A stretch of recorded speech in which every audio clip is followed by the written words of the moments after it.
مسا الخير يا 99 جنبت وسواقها مسكين لا زال في ثبات.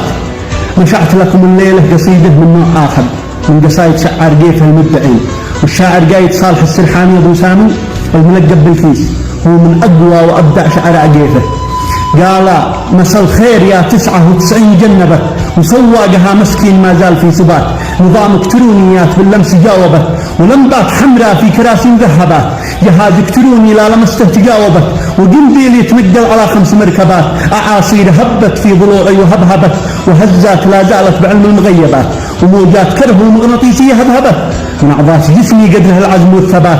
وأشياء غريبة قامضة والذي ثبت وجود الدواعي للهواء والمسببات. فمن أين هي تلك الغزال التي سبت فؤادي بنظرات العيون المذهبات. ونفسي لها في دمع عيني تسربت وذابت عليها النفس في دمع ذائبات. وأرواحنا شوقا وعشقا تجاذبت بموجات صوتية سريعة وذبذبات. بناني وأقلامي عليها تعذبت وأبيات شعري في هواها معذبات. وقد كنت لا طالبت في وصلها أبت ولكنها تهوى الرضا بعد رفض بات.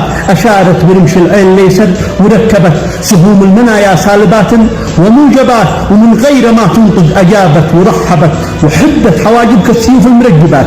كشمس الضحى في الليل الأسود تحجبت ولا تظهر إلا في الفرح والمناسبات. على متنها قصت ورصت ورتبت شعرها على أطراف النجوم المذنبات. وفي خدها ألوان الطبيعة تعاقبت وخط الندى فوق الورود المحجبات. لها مبسم أحمر وابتسامات ذوبت عسل نوب بين أسنان كالسكر النبات.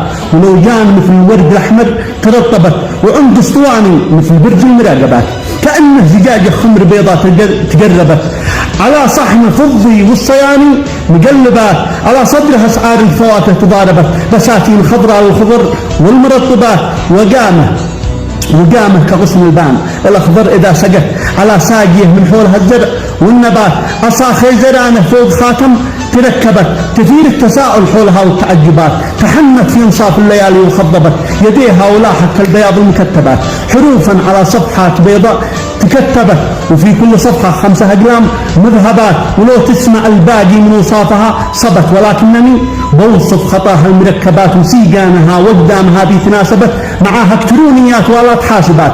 فلا أب خلقها ولا أم أنجبت مثلها البيض الحسام المحجب.